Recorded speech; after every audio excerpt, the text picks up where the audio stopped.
Hello and welcome to the Behind the Wines video series. We'll just take a moment here while everybody logs in and we'll get started.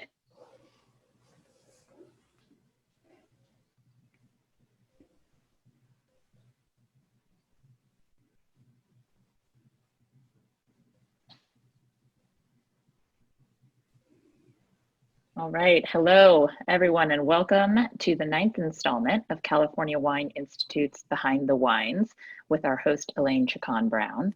Thank you all for taking the time out to be with us today. So it's a new month and a new chapter for the series. Over the next few weeks, our host Elaine will lead conversations with some outstanding producers dedicated to illustrating California terroir through the lens of classic grape varieties, Zinfandel, Chardonnay, Pinot Noir, and Cabernet Sauvignon. While the conversations offer a deeper understanding of these varieties and the role they play in the history of California wine, more importantly, we hope they reveal the new directions grape growers and winemakers are headed in the way they cultivate and work with them in the cellar. Today, we have the great privilege to welcome Tegan Passalacqua of Turley Cellars. So first, some housekeeping reminders for everyone. Please ensure that you have your Zoom screen set to speaker view. There should be an option to select it in the top right corner of your screen. During the webinar, note that there are two communication methods available to participants that we encourage you to use, a chat section as well as a Q&A section. So these are different. The chat section is an informal way for you to communicate with other participants. Just be sure to select everyone in the to field, as it can default to panelists only. And we want to make sure that you can touch base with everyone. And then there's the Q&A section. And this is where we'd like you to submit your questions for Elaine and Tegan to answer towards the end of the webinar. We will do our best to address your questions, but please know any that are not answered live will be provided in the Q&A summary in the email you will receive following the program. In this email, we will also provide a list of export markets for the wineries represented. So now I'd like to introduce our host, Elaine. In addition to writing for her own site, Waka Waka Wine Reviews, she serves as the American specialist for JancesRobinson.com and as contributing writer to Wine and Spirits magazine. She also contributes to a long list of respected publications. She contributed to the 8th edition of the World Atlas of Wine, which has won multiple awards very recently, as well as the award-winning 4th edition of the Oxford Companion to Wine. And Tegan. Tegan is Director of Winemaking at Turley Cellars, where he's worked for the past 17 years, and is owner and winemaker for his own brand, Sandlands Vineyards, where he works with primarily head-trained, dry-farmed, and own-rooted grapevines. Tegan has worked in the cellars of top producers in New Zealand, South Africa, and in northern Rhone Valley of France. So now, Elaine, I'll turn it over to you. Tegan, it's great to see you. Good to see you as well. I'm really grateful for you making time. Something that a lot of people don't realize is that this time of year with canopy growth and management is actually in many ways busier and more challenging than even harvest. And so thank you for making time in the midst of that. You're welcome. Thank you for having me. One of the things that I want to point out is that, you oversee vineyards for Turley and have been doing that, since the 90s and no, since the early 2000s. Early 2000s, yeah. Excuse me. So, but the thing is, that actually means that you are familiar with and regularly check in on vineyards literally all over Northern California and also parts of the Central Coast. Can you just speak to what's the reality of that kind of job and that kind of scope that goes into seeing so much of California?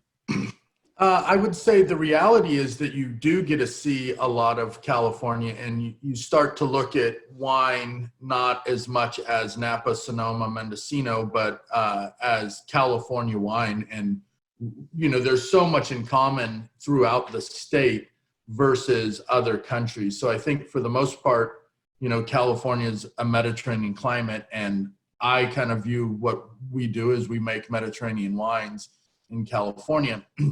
And, the most enjoyable part about the job is getting to meet all the people and to see, we get to work with, we work with quite a few vineyards that are over 50 to 130 years old. And with that comes a lot of experience and knowledge and expertise. And it's just really fun to get invited into people's homes and hear stories about grandparents and parents and kids. And so, I mean, the human aspect is, you know, one of the most enjoyable parts, but it also, you know, gives you an opportunity to learn where people are coming from with old vineyards and why they do what they do. And, you know, what are they farming, you know, to sustain the business? Are they farming and making wine? And, you know, we really have, you know, everyone always asks me when we go to sign a contract, well, just send it. What does your contract look like? And I said, well, realistically, we have about 40 different deals, you know, and it's kind of whatever people are comfortable with.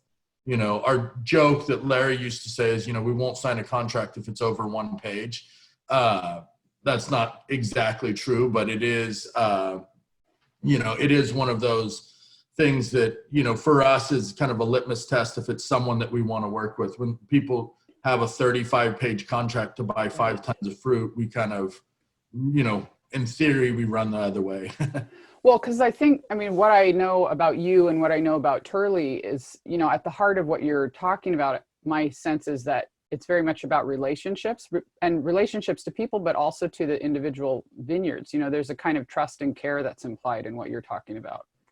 Well, and I think, I mean, you know, let's be honest, for the most part, Zinfandel in California is not the high moneymaker in any region. So there is a lot of, you know, sentiment involved in, you know, caring for these vineyards and farming them. So, you know, if it just becomes about the bottom line and the dollar and not the relationship, then that's when vineyards start to be removed, you know, because people, you know, people are willing to say, well, we're not getting the top 10% of what people are getting paid for grapes, but it's a really great relationship. And I think most growers have experienced the other side of that, where it's just all about money and people cancel contracts and leave you, you know, hanging.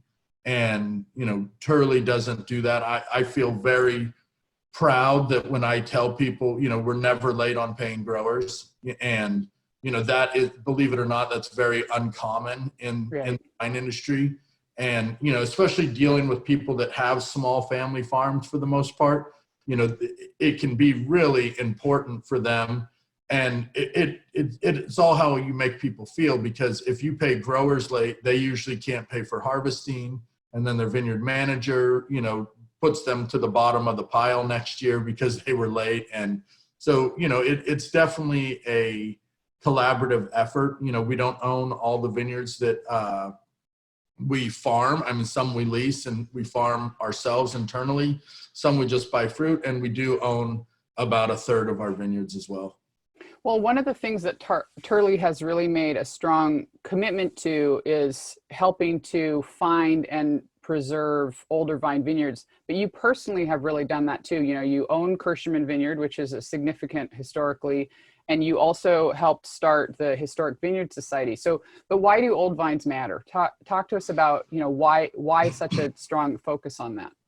Well, I think I'm trying to think the best way to describe it. We're going to taste the Juvenile, which is a byproduct of us working with old vineyards by definition. But when you make wines from old vines and you make wines from young vines from the same plot, you realize really quickly that it isn't a fair comparison. And if you only have younger vines, you can still make great wine. But when you have the measuring stick next to the young vines and the old vines, with the old vines, historically, we see more stable color,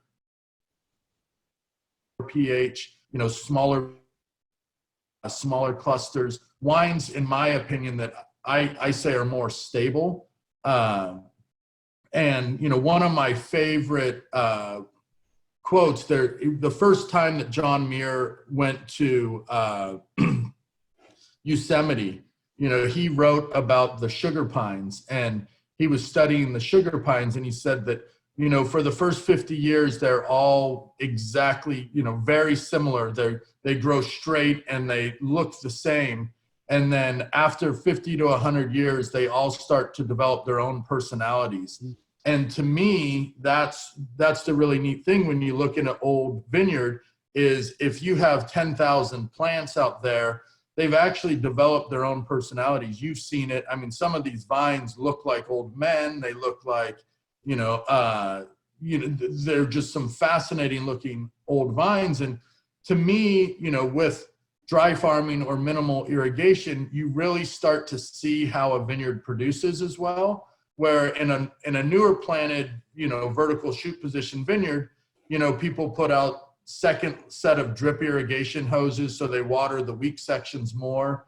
In an older vineyard, all of that has sorted itself out, and you see there might be some sections of the vines that only give 5 clusters per vine, and then you might have some that give 25 clusters per vine. All of that fruit tastes different, and the complexity that you're getting from a site is very specific to how those vines have developed over time. Yes. So let's go ahead and look at some maps. Okay. Because one of the things that, Tegan, you and I I've been lucky enough to spend a lot of time in a truck driving around California with you, talking about regions of California wine and walking through vineyards of California wine.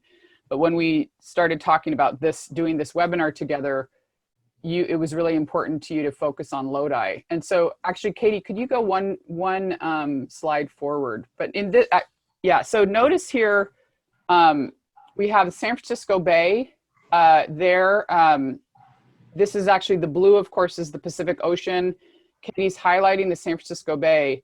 And then on the far upper corner, of course, is the mountains, Sierra Nevada mountains, which are essentially an intense wall of mountain.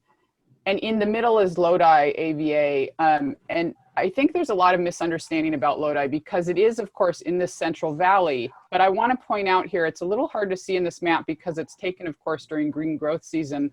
But if you focus in closely, and we'll do that even more in a minute, you can see the Sacramento Delta goes from the Pacific Ocean through San Francisco Bay, through a series of bays, and then there's this whole Delta region that actually goes into the western portion of the Lodi AVA. And so could we go ahead and see the next map as well, Katie? If you focus in here, you can start to see the rivers a little more. But let's go ahead and go back one as well. And Tegan, could you talk to us about why that matters? Lodi sits at the intersection of this massive waterway and of rivers and delta with the Central Valley. Talk to us about why that matters for Lodi. Well, the first, there are two main reasons that I think it matters. And the first one is most of the Sierra Nevada is based on, granitic soils. So what you have when you have the McCallamy River coming down through Lodi is you have that over time depositing what, people would call decomposed granite or sand, back and forth over time. So when you look on a soil map, due to the proximity of the McCallamy River, the original Lodi McCallamy River AVA is a giant sand squirt. I mean, it's basically the same thing they talk about at Chateau Reyes. It's this deposit and fanning out of sand. So the river creates two things. One, it creates this very distinct soil type. And if you look on soil maps, there's one right behind me, you can see that pink section in the map. That's a big sand squirt. And it's the river that's created that. But then the river, what it also does is it creates what we would, call a giant swamp cooler.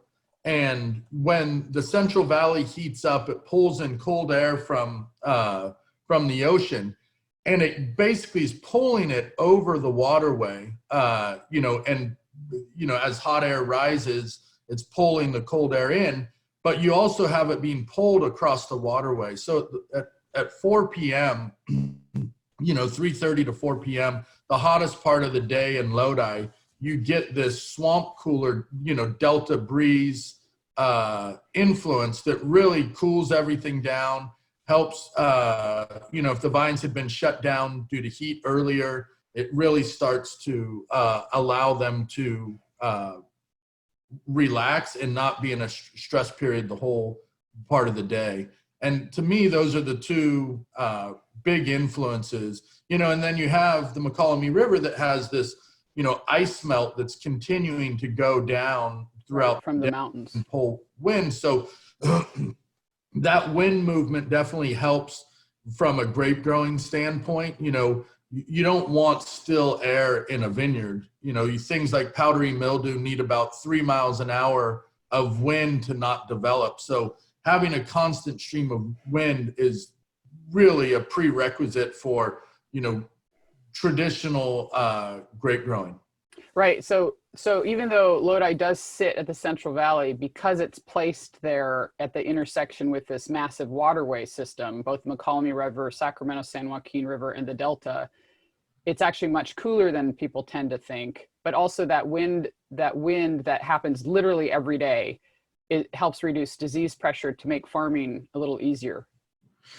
For sure, and again, it's a historic region with vines planted for over 150 years, and everyone needs to remember that 150 years ago we had a lot smaller toolbox for viticulture than we do today. It was basically relying on soil drainage, and that's the other thing about the sandy soils, they drain really well. So you don't have soggy, wet feet, the roots aren't sitting in clay, and, it really is an ideal place to grow grapes. Well, one of the things that I think is kind of implicit in what you're saying and is coming up here is, because 150 years ago, first vines go into Lodi in the 1850s, first winery in Lodi appears in the 1850s even. And the thing about a region like that, a region that gets established so long ago when there are fewer tools, it means that if vines stayed that long, that means it's a really good region for vines, right? Because those vines lasted through lack of technology, through lack of water technology, and through great evolution and simple times, through droughts, through economic depressions. It says a lot about the overall quality and just sheer persistence too of a region like Lodi. Let's go ahead and look at the Lodi map that marks the vineyards, and talk about the Juvenile, because this is a really important wine for Turley. Just to clarify a couple things that were said as people are asking, Tegan mentioned that a 3 mile an hour wind is necessary to help avoid the development of powdery mildew. It's just enough to keep airflow and to dry things down a little bit more. And then also just very briefly, you mentioned that pH tends to be a little better with old vines. Could you just clarify that? Someone's asked if you could just clarify. So, right, I would say on a whole from the 29 vineyards that we have, young and old, the pH is lower, which means the acid is stronger by about 0.2. So for instance, if the Kirschenmann vineyard is 3.65 with its old vines, the younger vines are probably closer to 3.8. And the same thing with Dogtown. If it's 3.45, the young vines are probably closer to 3.7. So, and we are the young vines on a whole, we're picking a little bit earlier just because they don't retain the same amount of acidity that the old vines do. So we're not waiting. The young vines are actually, we can pick earlier due to having a little less acidity. Right. So the old vines tend to retain acid better, but also keep a lower pH, which is better for wine stability in the long run. Wine stability, color stability, and we don't acidulate the wines at Turley. So I won't say that we never have, but I would say 99% of the wines every year we haven't added acid. If we have something that's wacky, we're not going to let a wine spoil in the cellar. Usually that happens when we try out a new vineyard and then we don't work with it anymore. And to me, the longevity of the wine, like you said, but the overall structure and the palate presence, Zinfandel and the Zinfandels we make are definitely on the higher alcohol spectrum. But again, I have no problem saying that a number of our wines that we're tasting today have better acidity than most, Grand Cru Red Burgundy. Yeah. At 1+% higher in alcohol, we just have really good acidity, even, throughout the state. So let's go ahead and look at this map. This is different vineyards that you work with in Lodi, and we're going to actually taste through several of these, but there's also Vista Luna there. And these are all vineyards that have a portion in Juvenile. But Katie, could we actually go ahead and look briefly at the Juvenile slide? Because I want to highlight something about it. So Juvenile and the only wine, just to interrupt, the only wine in this that's not is the Bechtold vineyard, since so we don't use yes, of course. No, of course, because it's thank you, because it's not Zinfandel. So I want to point this out. So Juvenile, as I understand, is the wine that you make the most of. It has the broadest distribution internationally and nationally.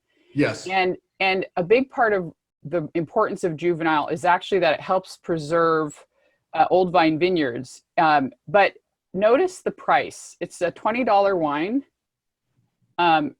That is incredibly drinkable, has incredible flavor, but it plays this really crucial role for Turley. So could you talk to us about how is it that this wine helps you actually save older vine vineyards, even though this is the Juvenile wine?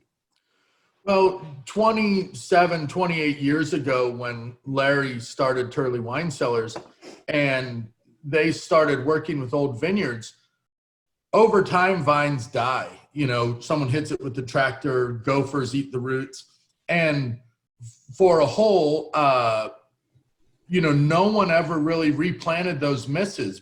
And usually what happens, and I'm going to try to illustrate with my hands here, a vine dies, say 10 years ago, and here's the vine.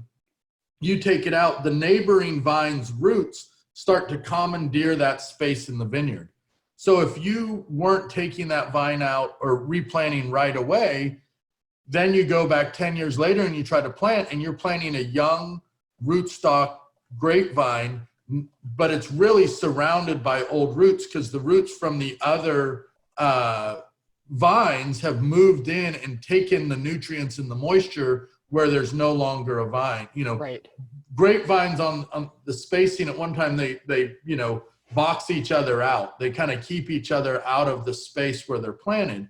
So when a vine dies, the other vines kind of swarm in to, get a piece of that pie.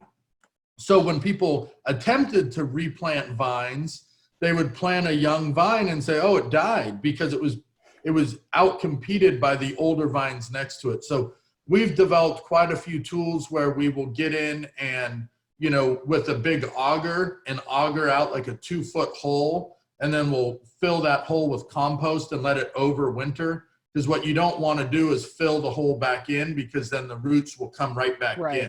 So you want to leave it open, exposed, and then you can plant another vine. So once we started doing this, a couple years after, we said, well, the Hain Vineyard and the Moore Vineyard and Dogtown, we now have younger vines from this historic 100-year-old vineyard. And what we did is we started picking them separately, and we would ferment them separately. And even though the young vine section was really good, chemistry, all the things I talked about, old vine, just wasn't the same. So, the thought was, if we add those to the old single vineyard, in theory, we're diluting what the old vines have to offer. And so we came up with a plan of, we make a wine called, Larry likes his own jokes. We made a wine called Juvenile, and it basically is all the replants in the young vines from all of our old vineyards. So when you look at Juvenile and you taste it, there's, the Hain Vineyard, there's Ubroth, there's Pezenti, there's some of the estate. There is Salvador and Contra Costa. There's Dogtown from Lodi.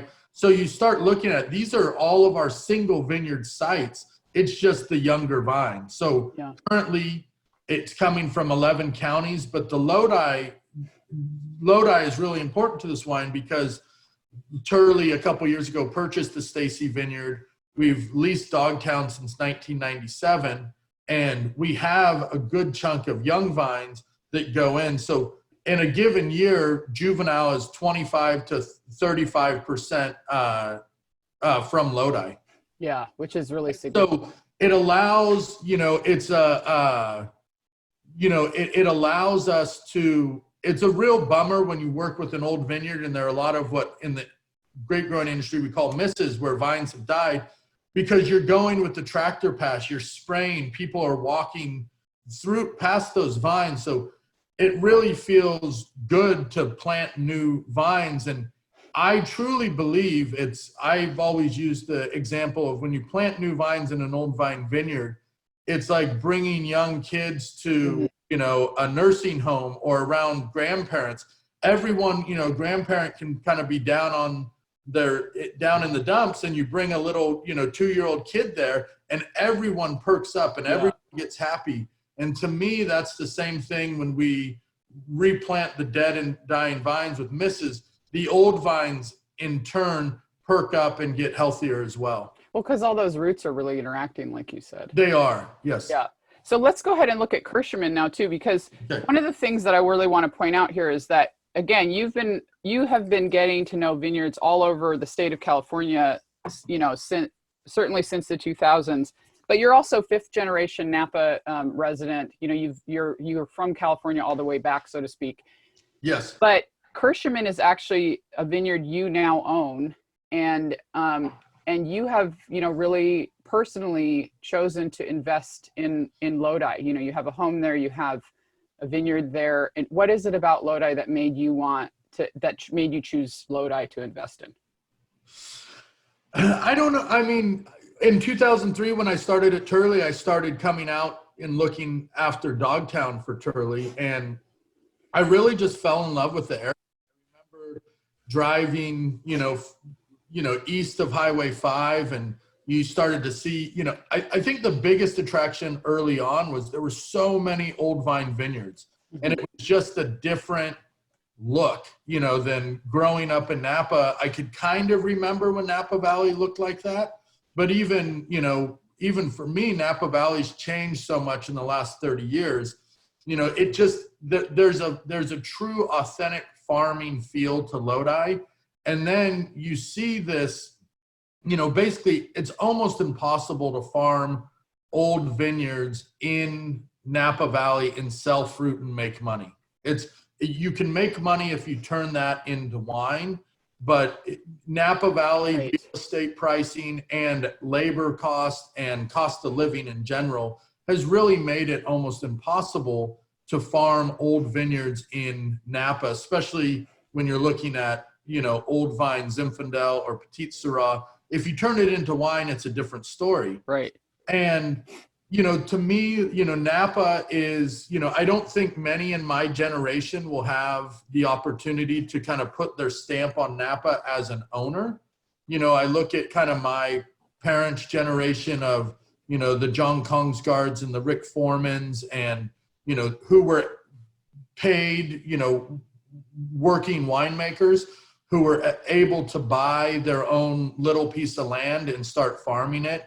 I think maybe the two Aarons, Aaron Pott and Aaron Jordan, might be the last kind of a generation that were able to, and they've worked really hard for a long time, but to actually have their own slice of Napa. And it didn't come from an investor, and it was actually just from working in the wine industry. I grew up, I enjoyed old cars as well. And there was always a thing, like, of course, like the wealthy people can go and buy a fancy hot rod that they haven't touched.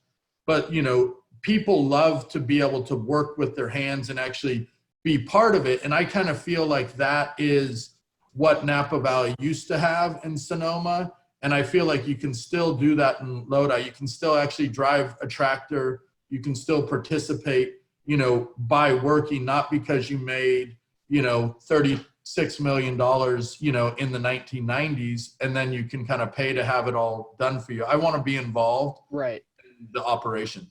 Right. Well, in Kirschenmann, I love this wine, and it's, you've been able to let quite a few different people make fruit from Kirschenmann, and for me, it's really interesting to taste across different producers. What I love about your Turley Kirschenmann, we're tasting the 2018, of course. It's so bright, but then there's so much flavor complexity. There's like a host of different.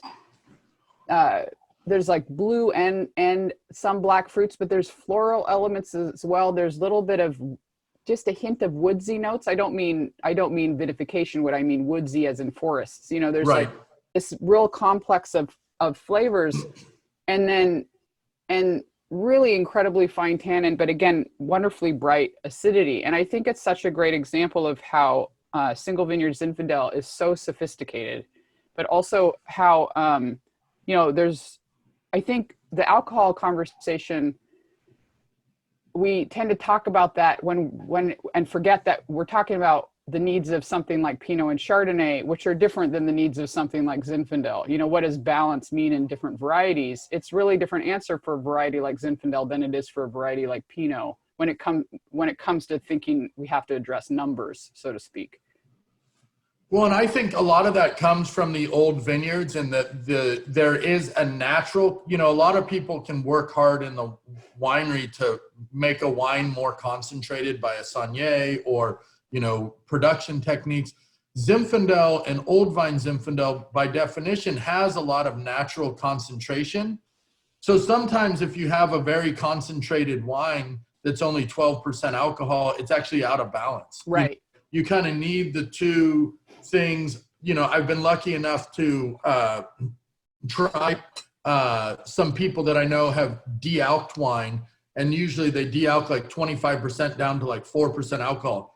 And so you taste the wine that they're going to blend back to the entire lot at 4% alcohol, and it tastes so out of balance. You know, it's like it's missing its middle is how it feels to me. Yeah, it's just so like, you have to kind of taste it to kind of understand it, but you're like, that's so bizarre. I can tell that it's wine, but missing its alcohol, it's very odd. I don't feel that way completely with Zinfandel. I mean, I have, you know, we sell fruit to Duncan and Nathan of Arnott Roberts, and they make Zinfandel, and they've made it down to like 12.2% alcohol up to 13, and they do whole cluster. And, you know, to me, I'm, you know, in a way, you know, when I'm selling fruit, I'm being very selfish because I want to learn from my friends' successes and mistakes. So, you know, you look at that, you know, there are basically 7 or 8 Kirschenmann Zinfandels made a year, and I've owned the vineyard for 8 years. So, I mean, I get 64 examples in 8 years to try. Right. And I just like kind of thinking of making that, you know, putting marks on the graph, things that I like, things that I don't like. And, you know, when you do that, I believe you're more surprised with things that you think you wouldn't like than things that, you know, you're certain of. You know, when you're completely certain you can make the wine and you don't have to listen to anyone, I still love, I mean, I love, you know, everyone's busier in this world now, and working, you know, most everyone that I sell fruit to is a friend as well. So it's so much fun to be able to collaborate in that way, and it forces you to check in with them and, you know, stay connected. Well, let's look at the Stacy. Katie, could you show us the wine slides too for the Kirschenmann and then for the Stacy? And the thing about Stacy that's really fascinating, having it side by side here, is that it's actually just around the corner essentially from Kirschenmann. But in my mind, it's a profoundly different wine. So I think, you know, Kirschenmann, I think, is a pretty typical east side of Lodi wine. And when people refer to east and west side of Lodi, they refer east as east of Highway 99. Highway 99 and Highway 5 run parallel with each other, north and south. And you can see right where the town of Lodi is, right where the highlighter is. That is about 99. So everything to the east is considered eastern Lodi, and to the west. And if you look, even back in the late 60s, early 70s, when Ridge Vineyards made Lodi wine, they always put on the label, you know, grapes from the eastern side of Lodi, which, you know, I love seeing that because I believe in the eastern side. Not that it makes better wines. I prefer the wines that it makes. The wines usually are a little more structured and red fruited and a little spicier. And, you know, there's the Moore Fry vineyard that's one of the most famous vineyards in Lodi that to me has always been a tweener vineyard. Right, yeah. Yeah, I agree. Yeah. It's south, you know, it's kind of east and it's kind of west. And to me, Stacy has a lot in common with More Fry, that it's kind of a vineyard. That makes sense, yeah. It's hard to put it's hard to define what it is. The one thing I would like to bring up, just the difference is, so the Kirschenmann vineyard is planted in 1915, and it's planted on its own roots. And primarily it's Zinfandel, but the other varieties planted out in Kirschenmann are actually Mondouse Noir from the Savoie, Carignan, and then there's some Cinsault as well.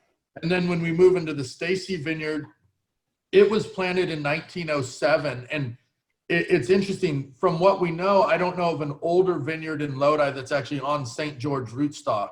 So due to the sandy soils, there's a lack of phylloxera. I won't say it's absent in Lodi, but in 1907, they decided to put this vineyard on St. George rootstock. It's primarily Zinfandel, but then it also has a good amount of Grenache Noir, Carignan, and the Mission grape. So talking about the, I mean, this is pretty local specific, but so just to clarify, so that the heart of Lodi wine historically and still today in terms of vineyard concentration really falls across what's called the McCallamy River AVA. Correct. And then, you know, the town of Lodi in a sense is in the middle, 99 is in the middle, and everything east of 99 is locally called East Side, and everything west of 99 is locally called West Side. But as we spend time with wines, the Zinfandel especially from Lodi, there's actually an East Side character and a West Side character. But there's a very few vineyards that, like you said, are called tweeners because they somehow kind of married the two things. In my mind, the East Side character is there's a little more finesse, there's a little more brightness. In the West Side character, it tends to be a little broader and even a little bit loamier. Like there's more of a like, these are awkward words, right? Some wine language is inadequate, but I see the East Side as a little more mineral and the West Side is a little more earthy, you know? And, I think that's true. Yeah. But I also think the fruit expresses itself a little differently too, where I think when you get to the West Side, the fruit tends to be a little bit on the darker side. Yeah. And, you know, if you're just looking on the spectrum of red to black, right, I think East Side on a whole is more in the red fruit zone, where the West Side goes into darker fruits, so darker, loamier. You know, there is a little bit more loam in the soils on the West Side than the East Side. You know, it's also slightly cooler because it's so close to the Delta. Right. Let's go ahead and I'm trying to manage time too. So let's go ahead and look at Dogtown as well, which it to me is, it's like, so, you know, it's a little further east too.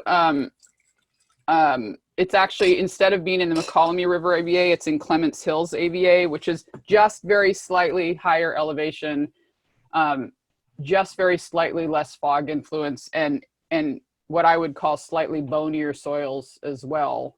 But it's also, it's one of the challenges. A lot of these vineyards, it's incredibly hard to capture them in photographs.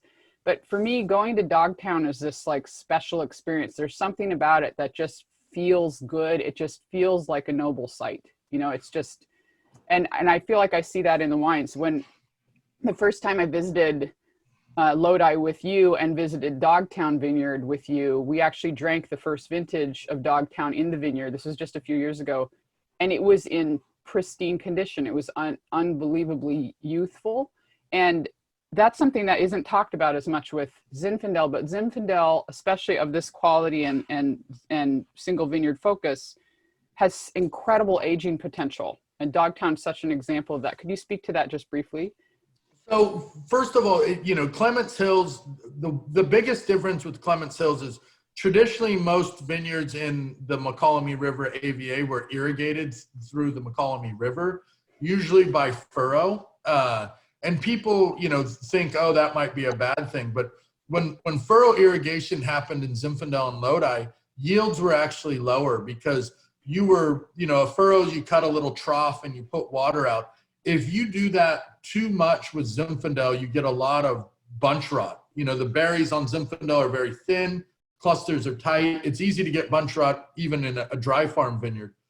So the big difference with Clements Hills is it has undulations. I mean, you think of what the name invokes, Clements Hills. So you have all these undulations throughout the hills. you can't furrow irrigate that way. You know, there are low spots in the middle of the vineyard, high spots, so you can't irrigate. So this is a vineyard that was actually planted by, you know, quasi outsiders from the foothills up from Calaveras County, and they planted it in 1944, and they planted it own rooted and dry farmed. And with that, Dogtown is his year in, year out, on an average, it's our lowest yielding vineyard that we work with, over 50 vineyards throughout the state. Yeah. You know, this vineyard is about, you know, we're happy when we get a ton to the acre from the vineyard, and the clusters are look more like Pinot Noir. The acid's always stellar. It's usually in the 3.4s to 3.5 pH, you know, with 6.5 grams of acid. It's really just textbook. But I mean, berries and clusters are tiny. And when you see the vines, I think what you were referring to, I mean, there is a true, you know, you just see them and they're not, it's not like they're imposing vines. They're on the smaller side, but there's a strength to them where they kind of, you know, they're standing proud is, you know, the way I kind of refer to them. Well, they look like they belong there. Right. They don't just look like they were planted. They look like this is their home, you know? Right. And, you know, so Stacy's also asking about the idea of own rooted versus rootstock. And you've actually been able to work with other producers. You have friends and have spoken on this topic internationally. You know, you've spent a lot of time in South Africa with Old Vines there. You've spoken at conferences in Italy. You've worked in the Northern Rhone and know those wines well. You know, you and I were able to spend time last year with a producer from Northern Spain who does a lot of work with Old Vines. But what Stacy's asking is, do you see a difference, or can we even know, is there a difference in how things show up in the wine from an own root vineyard versus a grafted one? Well, the easy answer to that is that depends, because a grafted vineyard, rootstocks are, you know, the use of rootstocks, there are so many different rootstocks that people can use. And if you're using a rootstock for yield, you usually are sacrificing quality. Right. One of the things we saw in Mediterranean climates during the drought is that the own rooted vines definitely suffered more in the drought than grafted vines. And primarily older Zinfandel primarily is on 3 rootstocks. It's either own rooted, it's on St. George, which is rupestris rootstock, or in Lodi, you find vineyards that are on Freedom rootstock. Freedom is a rootstock that usually produces a little higher pH because to survive, it's a scavenger for potassium. So it uptakes potassium so it can handle its crop load. And with that uptake of potassium, and it's also pushing the potassium into the fruit. So you definitely see a difference. Well, and just to clarify, potassium levels in the must or in the wine increase the pH, just to clarify. Exactly. Yeah. And you know the biggest difference that you see is in, you know, those. So you can see St. George versus Freedom rootstock, you will see a big difference in pH and stability and crop load. But, you know, most people in modern times are looking for a rootstock that fits the site. And to me, that is the thing you need to think about. They're using a rootstock that fits the site. Historically, in viticulture throughout the world, they looked for a variety that fit the site. Right. And in theory, people still want a variety that fits the site, but you can influence that with the rootstock.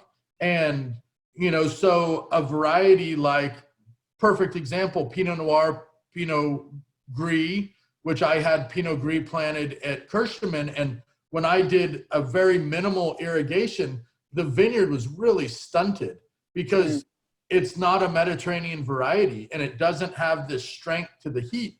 And so and that was on own roots, but on rootstock, you could have a very vigorous rootstock that would then override the inherent growth patterns of the variety to a point, and, you know, definitely make a different wine. So if you were dead set on Pinot Gris or Pinot Noir and Lodi, I would not go own rooted, because the own roots, even though you could grow it, the roots of Pinot Noir are not set up for a Mediterranean climate, in my opinion. You could find a more drought tolerant rootstock to graft it onto, and then you would have a better match for yourself.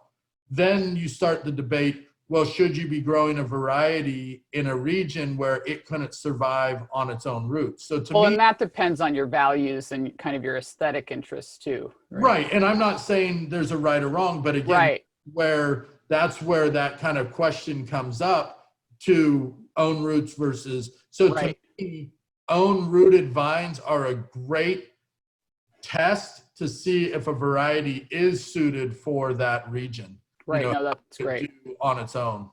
No, I think that's great because it just gets at a lot of more nuance to that question of what does own root contribute and what does it tell us about the vines. So as we start to pour the Bechtold Vineyard Cinsault, Katie, could you just very briefly, but with enough time for each slide, just quickly show the slide for each wine again?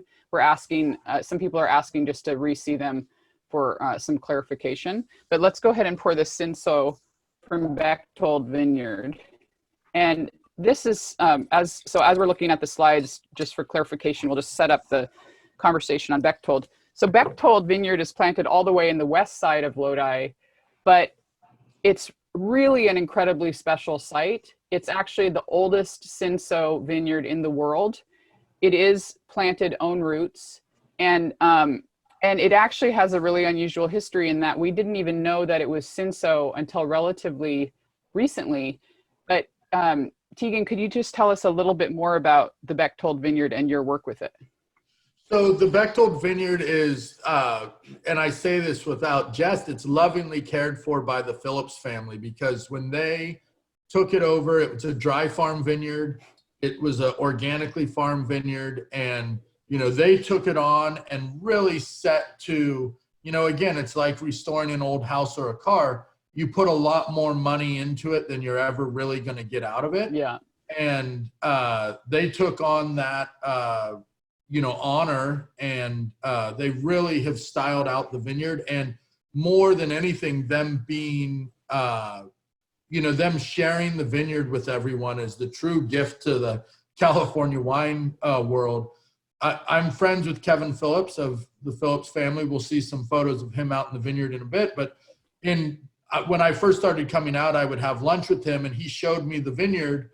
And I was always saying, there's Kevin. He kind of looks like Tiger King there, doesn't he? You could see him breaking out into a song. Well, he's a real known dancer, yeah, for sure. Right. But so just to clarify for everybody, these photos were taken in early March, just to give you a sense of the timing. But I love these two photos. They're both taken by my daughter Rachel. But I love them because it's so clearly an organically farmed vineyard. Like the insane concentration of flowers there, and Kevin so comfortably kneeling in them. Like it illustrates the beauty of organic farming too. Well, the two things I want to say, one on Cinsault, and it was known as Black Malvasia or Black Malvasia forever until I think 2003. And when we DNA tested it at UC Davis, thanks to Carol Meredith's work there for determining DNA of grapevines. But the fascinating thing is, one of the professors from the university who later went on to Davis, a guy named Bioleti, he in 1901 to 1904 worked at Elsenburg, which is the agricultural college in South Africa. And he wrote for the Pacific World Press back in 1904 that he was comparing what they called Cape Hermitage, and he was saying that people wanted to believe that it was Syrah at the time, and he said it's not. No, there's no way. Yeah. The Hermitage, but he said he mentioned that it has a lot in common with Black Malvasia back in the United States. 100 years before, 99 years before, this professor said, wow, these two things, they both happen to be Cape Hermitage is Cinsault in South Africa. Black Malvasia is Cinsault in California. And this guy put this together 100 years before DNA testing. Right. So Turley started working with the vineyard in 2008. And the big thing that we started with, luckily when I worked in the Northern Rhone, I was turned on to a Cinsault that was made in France. And the producer I worked for, Alain Graillot, was a staunch whole cluster producer. So in 2008, we started this wine with 100% whole cluster fermentation.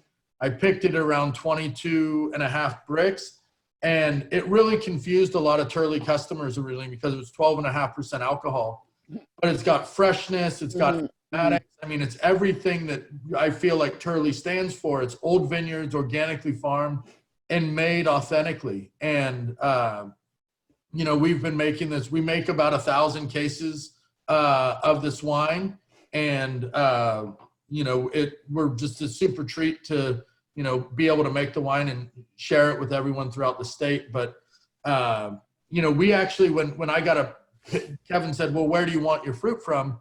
And I chose the western section of the vineyard, and he goes, you know, that's, you know, he's like, that's the most productive section of the vineyard. And I said, yes, but when I've walked it, it's also been the section that has the best acidity. So even though it had a higher crop level, again, it's that balance. If you went to the eastern section, the shoots were a little, you know, less vigorous. The clusters were smaller. It's kind of what people in theory geek out on. You know, they want smaller clusters and lower yields. But if you spend a lot of time tasting the fruit, it's like, wow, this actually has better sugar and it has higher acids. So that was where I you know, gravitated towards that section, knowing that we wanted to make a wine that, you know, this isn't a bruiser of a wine. And to me, it's a great wine that also shows what Lodi can do. We sell $22 a bottle.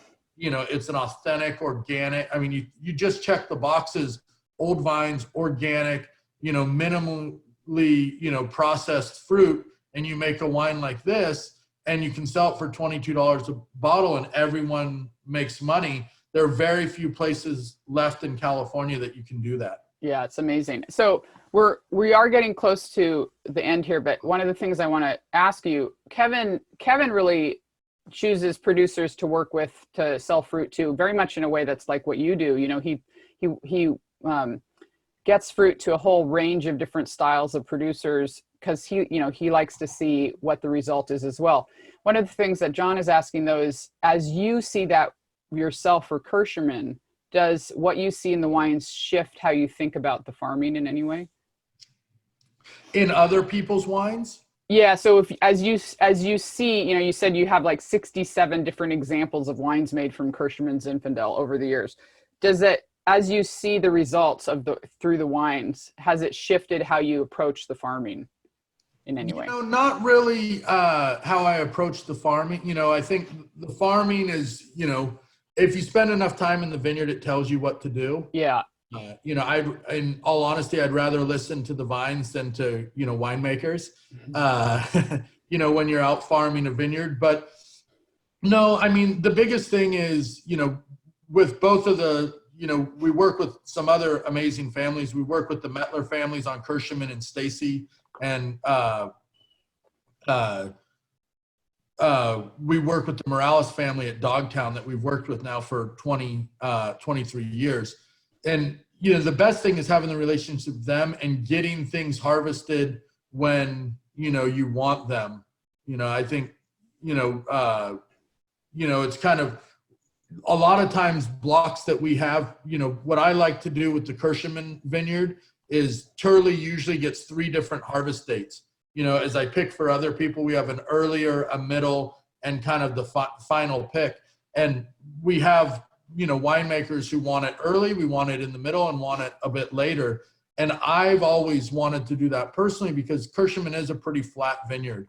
And I feel like when you're dealing with vineyards that, you know, aren't as dramatic from a topographical standpoint, you know, the best way to make a complex wine is to have those ranges where you pick it, you know, 23.5 bricks, you pick it 24.5 bricks, and you pick it 25.5 bricks. And that's where you get the complexity in a site like that. And, you know, if it were up to me, you know, in a perfect world, you know, but, you know, you want to harvest, if we could pick 5 different times, that would be great. But realistically, in Mediterranean climates, when harvest comes, you don't have time. If you want it off at 24 bricks, you better pick yesterday and then pick tomorrow and then pick the next day and finish it off, because with Zinfandel, it's easy to wait too long and for the sugars to be 27, 28, 29 bricks. So that's what we don't want to do. So having those relationships with the farming families to get things harvested when you would like things harvested is one of the big dances of being able to make wine that you want to make. Right. So just very quickly, Claude is asking this. So old vine, the term old vine obviously doesn't have an official designation, but I know that at Turley you have a kind of guide for yourselves. Could you just quickly let us know what that is? With the Historic Vineyard Society, a nonprofit we started in 2010, we use the age of 50 years old, and we don't use the term old, we use historic. The United States has classified things being historic if they're over 50 years old, and we kind of like their definition that we made. Also, when we came up with that definition, we were looking around and, basically there was a big shift in viticulture then too. So you very rarely find vineyards that are, trellised over 50 years old. There are some, right. And you very rarely find vineyards that are, were set up with irrigation. So it is a paradigm shift, but it's hard to tell someone that has a 40-year-old vineyard that their vineyard isn't old when the average vineyard age in Napa Valley is like 17 or 18 years. I kind of look at that and I say, okay, if you doubled the average in Napa Valley and went to 30 to 36 years, I think that's the range. You have people that have 18-year-old vines that are calling them old vines, and they are older than most of their neighbors. But I go back to the John Muir quote, and I really think kind of the crazy thing is he used the 50-year talking about sugar pines. Right. Sugar pines start to develop their own and that's, I think, what we're really looking at is when do grapevines start to, break away from the pack and develop their own individuality, but stay within the herd. So we are out of time. Yes. There's so much more to talk about, and there's so much more we could talk about, but there's a few questions that we weren't able to answer, but we will get answers to people in email. So keep an eye out for that. We'll send those out along with the link to the recording when that's up. But Tegan, again, thank you so much. It's really, I'm so grateful for you making time. This is such an incredibly busy time of year, and you have work literally all over the state. And yeah, I'm just really grateful for you making time. Thank you. Thank you for inviting me. I appreciate it. It's always good to talk to you. And the truth is, you're one of the very first people I met in California wine. I hadn't even moved here yet when we met. And the time I've been able to spend with you driving around the state and having in-depth conversations about California history and vineyard quality and what all these things mean, it's been crucial to my own wine education, and I really thank you for that. Well, and I think it's a mutualism where, you can just talk to yourself all day, but someone in the car to kind of, when you get that side eye and to question things that you say, if you're not continuing to evaluate your own impressions and theories and thoughts, and the best way is saying it to someone else and seeing how they respond to it. So that it's been a treat for me as well. No, thank you. Thank you again. Thank you again to everybody. We've had people literally from all over the world, and a lot of people in the United States. We are very aware in California and the Wine Institute that there's a lot going on right now, and we hope that this episode has been a welcoming place for you and also a little bit of a break. Thank you to everyone for making us part of your experience today and for taking the time to be with us. Thank you, Elaine. Thank you, Tegan. And thanks to all of our guests. So as we mentioned, a recording of today's webinar will be published to California Wine Institute's YouTube channel in the next couple of days, and all participants will receive an email with the link. And we hope that you will join us next week to welcome two winemakers who are producing world-class Chardonnay at two of California's most historic wineries, Stéphane Vivier of Stony Hill Vineyard and Michael McNeil of Hansel Vineyard. They will join Elaine next Tuesday, June 9th at 10 a.m. Pacific. So once again, thank you, Elaine and Tegan. Thank you. Everyone Thank have a you great very day. much.